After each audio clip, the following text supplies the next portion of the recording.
Semanten kidungan kula menawi lepat nyuwun sepura.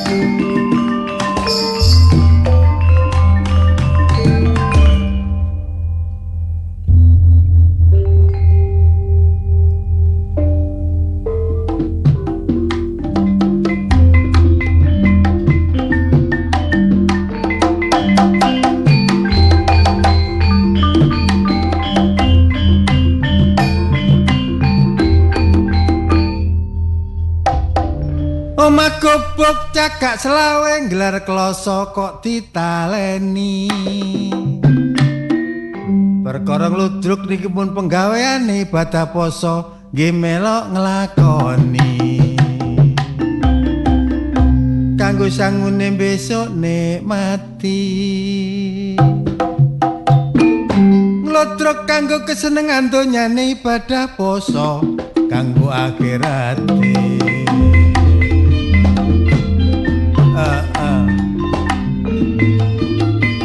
Eman-eman ayo poso golek ganjaran.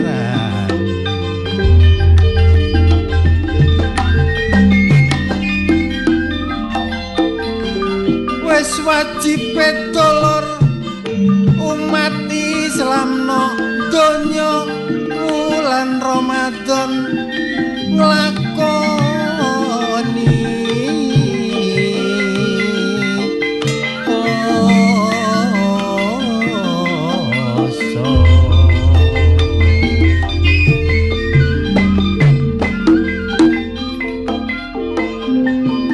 solawase sampai 30 dina mengko akhire dina ri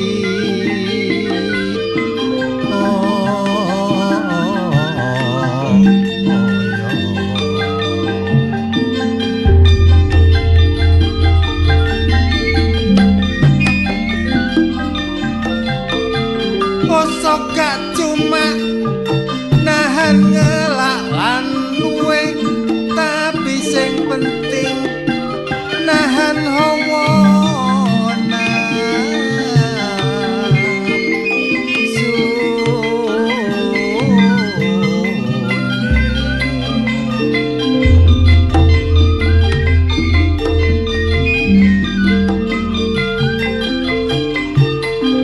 Sapa sing kuat jaga imane mengko ganjarane tembrembu.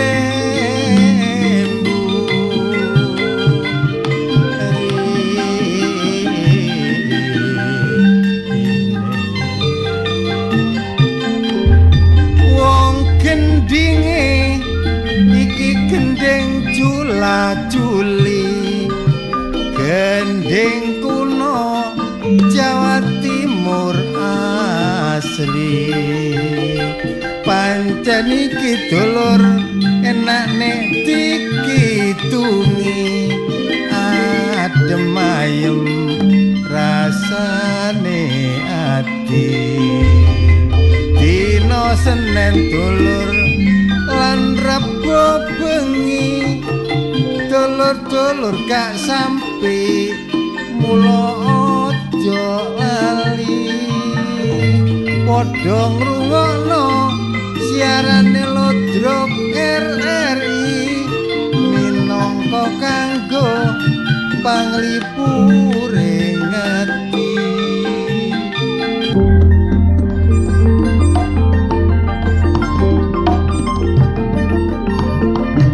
Semanten kidungan kula sae mboten borong keresa.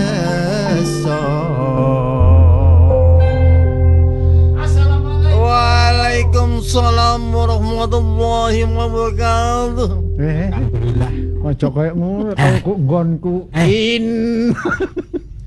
Iki pilih kare. Dipase-pase.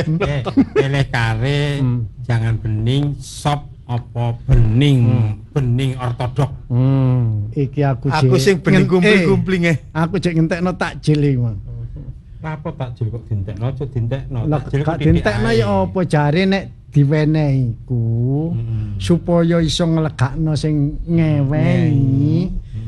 Ya dintekno, nek gak dintekno pitike mate. Carane Cak, wong dika dikek iki ya cuk kabeh mok bae, ya titik ae sing liyane dibagekno. Ngono kabeh mok bae. Mangan wis gak kepangan iki. Aku kan liwat dikei, man terus liwat maneh dikei maneh, masa gak tak tampa. Ya aja sampun ning kono mau wis ngono ta. Kangge liyane mawon. Lho lah gawe gelane malah gawe gelane sing ngekeki ngono Sabil iku. iku gak ngerti. Ya Tapusnan iku lewat dikeki maneh. Ya. Lewat dikeki maneh. Anjane riwa-riwi nang kono makane dikeki maneh. Kan iki lho kok ero ae. Mau gawe klambi Mesti ya. abang lewat marun gawe klambi ireng. Aku malah ora dikeki takjil tok, aku dikeki jadwal. Jadwal. Maksudnya Dino jadwal apa wae takjil. dundum ya. Wae dundum dino apa wae ngono. Dundum dino Jam apa, wis piro? Plus menune. Iki lho. Sita iku ana anu ta, ana paguyupane ta. Ana anggete MBG. Tapi rata-rata rek. Ana jadwale. Rata-rata saiki ku ya ngomong paguyuban lho ya. Wong-wong sing di paguyuban buku kesenian, paguyuban Jawa, paguyuban olahraga, paguyuban komunitas. Komunitas. Iku mereka yang sergap dundum-dundum takjil. Akeh-akeh ngono. Ya Tapi pribadi-pribadi ono sih, cuman mereka yang punya grup-grup paguyuban iku Iya, biasa di satu ya. tarian kancane, Heeh. dituku takjil, didumno karo wong-wong sing liwat dalan-dalan iku. Cuma dalam hati aku bertanya, duit kok ndi ae? Wah, kayak ngene. Kok iso teko Kok endi? aja Ya salah Cak, apa? koyo kanca-kancaku iku kanca-kanca alumni sekolah. Ya. Iku ana komunitase Ya, dhewe. bener. Lah iku alumni sekolah terus marunu. Nyumbang. Iya kan ana sing dadi bos dadi sukses. Kaya nggonku iku ana Duit paguyuban. berarti teko bos mau ya. Paguyuban tari Iya. ongkek. Heeh. Bagi takjil. Lho, ki lho, jongkeki ae. Mari dikene dongkek. Oh, gak maksudku tari ongkek. Nggonku iku ana anu, paguyuban sepeda ontel. Lah iki. Iki percaya. Iku tak titeni sergep. Setiap bulan Ramadan iku 3 kali dundum Takjil. takjil ya. Iya.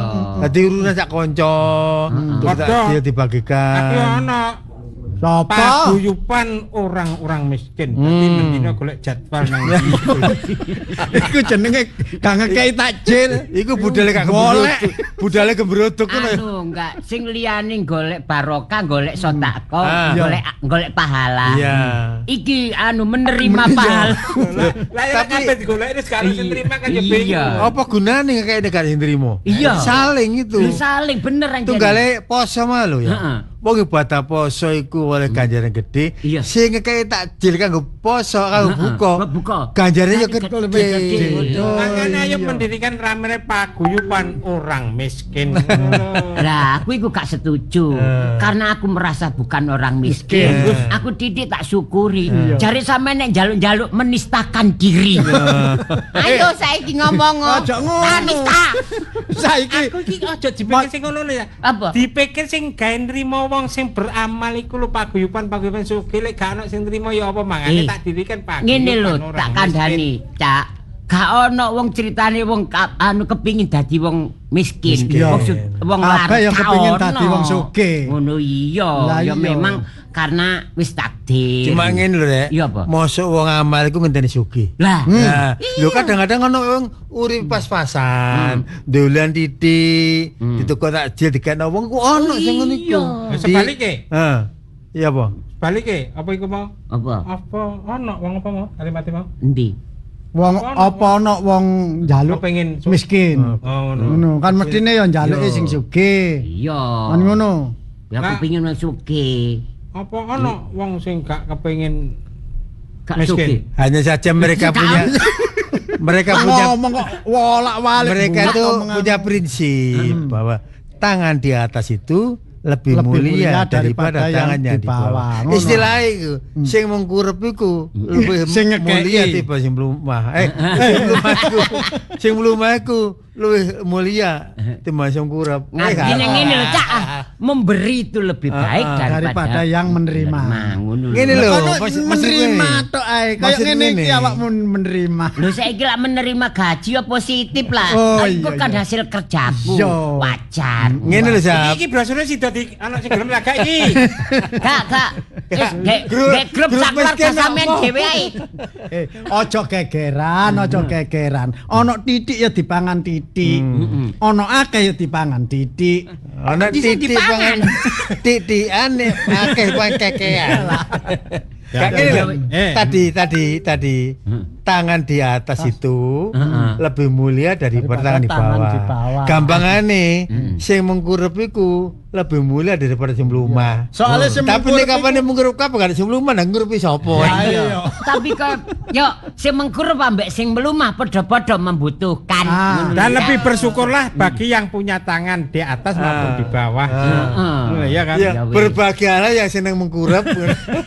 Mulane iki bulan poso ya kudu sing sabar ya sing narima. Meningkatkan kualitas iman dan takwa kita. Ana titik ya disyukuri, ana akeh ya disyukuri. Kabar gembira kanggo pendengar Ludruk RRI.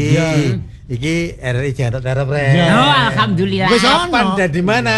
Rahasia dulu. Ojo kandhane wong kecah iki gak pantes. Kok akeh iki ana walung terep ini. Saiki konsen nang anu ibadah. Ibadah dulu betul. Ibadah dhisik. Ngabari ae. Pas hari raya terop gelem tak temen iki. Ono temen iki. Ya apa? Pas hari raya der ono terop. Gelem ah. Terop apa iku? Ya terop anu Ludruk gelem ah. Terop pengajian. Adan. Tapi ojo lali semboyane ya. Sekali di udara tetap di udara. NKRI harga mati. Perumpat RRI Suara Budaya Surabaya.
Sugeng dalu sugeng pepanggihan malih.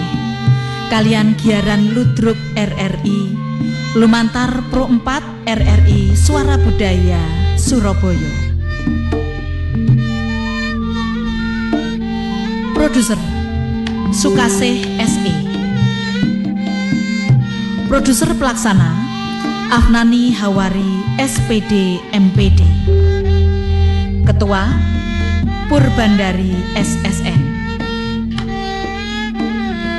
Ide cerita Cak Insaf. Sutradara Cak Insaf. Dalu niki ndak melampahan Tobat seri kalih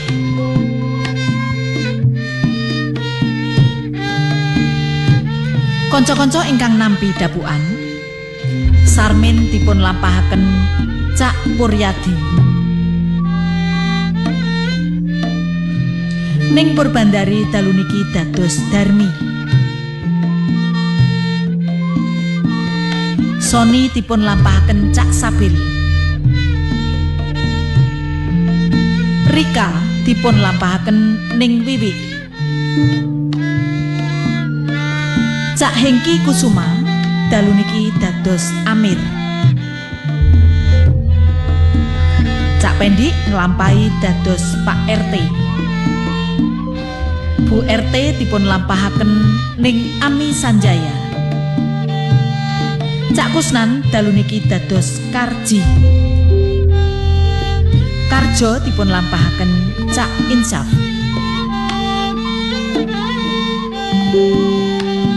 Cak Ning giaran Ludruk dalu menika kairing swantene gongso Kiai Macan Putih lumantar ruang kesenian Pro 4 RRI Surabaya.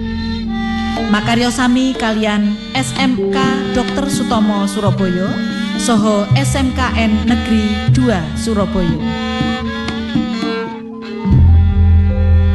Pengarah acara Ning Ami Sanjaya. Operator studio Cak Isnan. Operator video wonten Cak Lika. Wusono kita saking studio ngaturaken sugeng dalu sugeng midhangetaken. Sumangga.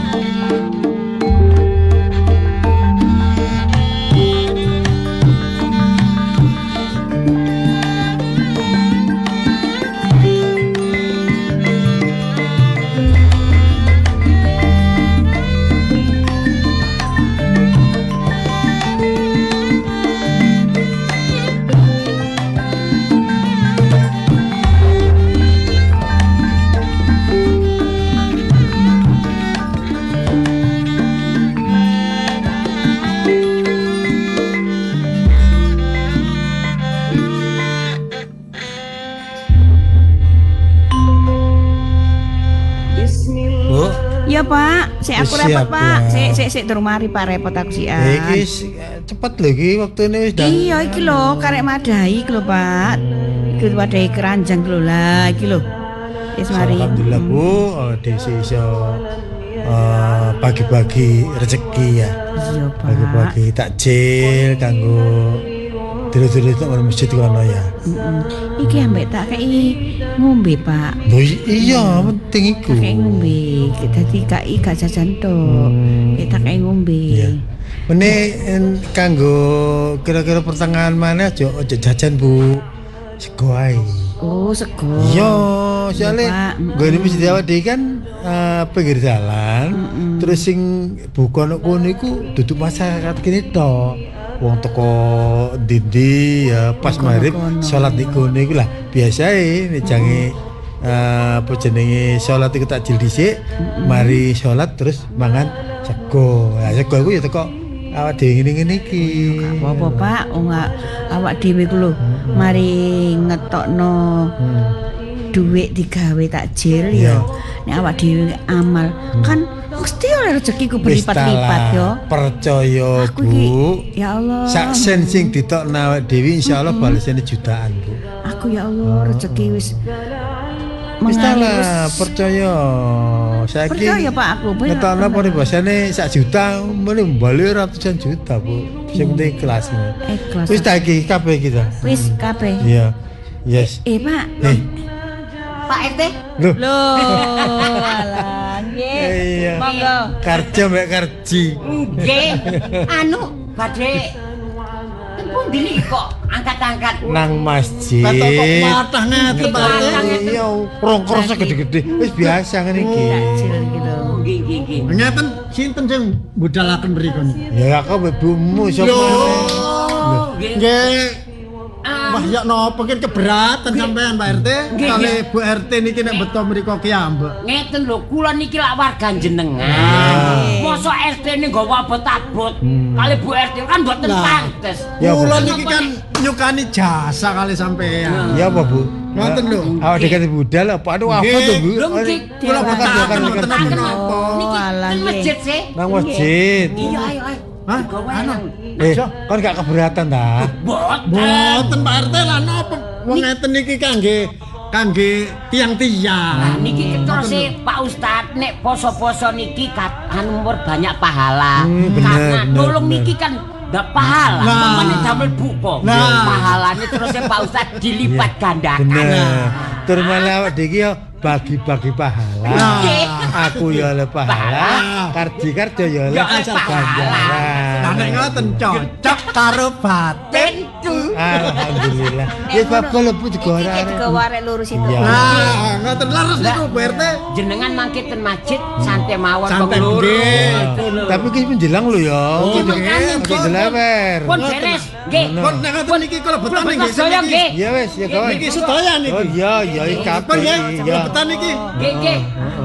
Arek aku mongko dungaren Pak yo. Ya yang ngene iki lho. Akas-akas kayak ngono. Barokah wong sedekah Iya, ya paling, Pak, yo, awak sampai dhewe. teko nggawane ae ana sing gawakno. Ngono lho. Iya. Tapi ndelok arek loro koyo rada blebes. Nah, ya biasa arek-arek ku kan tau ke kampung kene. Gak ngono, Pak. Biasa ngono. Apa jenenge ana wong buka biasa nyedak arek loro iku. Arep arep jak buka. Selak wayahe Iya. buka. Ayo ditutup, Pak, ngono, Pak, Ayo, ayo. nang masjid ae.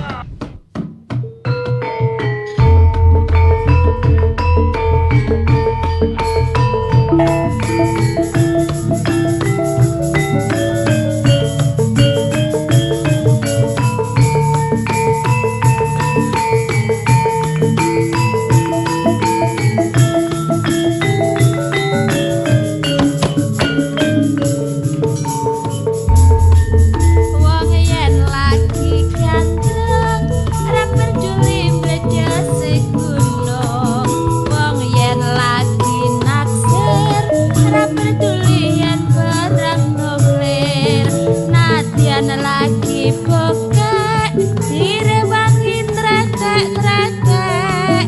Jarene wis sejodoh Mas, apa-apa kudu wong loro. Wong yen lagi kepikat ra peduli donya kiamat. Wong yen lagi nyenengi ra peduli lagi inflasi. Nadyan ra duwe duit direwangi kredit-kredit. Jarene wis sejodoh Mas, apa-apa kudu wong loro. Irung bangir wae sapa dek Ireng bangir ya duwekmu Mas. lambe tipis wae sapa dek Lambe tipis ya duwekmu. canggut nyatis wae sapa dek Jangget nyantis ya duwekmu Mas. bangkeane wae sapa dek Nangke ane ya duwekmu. piye dek wae sapa dek Mestine ana sing duwe. iki piye dek wae sapa dek Mestine ana sing duwe. iki piye dek wae sapa dek Mestine ana sing duwe. iki piye wae sapa Mestine ana sing duwe.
Dek Janggut nyanti saya duwekmu mas Pangkeane weke sapa Dek Kake aneh ya duwe Iki piye Dek weke sapa Dek Mestine ana sing duwe Iki piye Dek weke sapa Dek Mestine ana sing duwe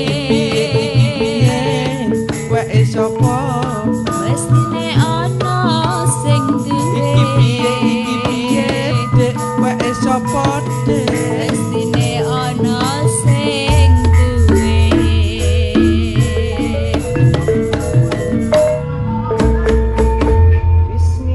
Assalamualaikum. Waalaikumsalam. Waduh, Pak RT. Pak Parmin. Nggih. Pak Sarmin nggih. Alhamdulillah. Nggih. Biasa Pak Sarmin, Nggih. wajibane tiyang nggih kula kalih bojo kula niki kangge ajeng Ikane kinten. takjil. Takjil.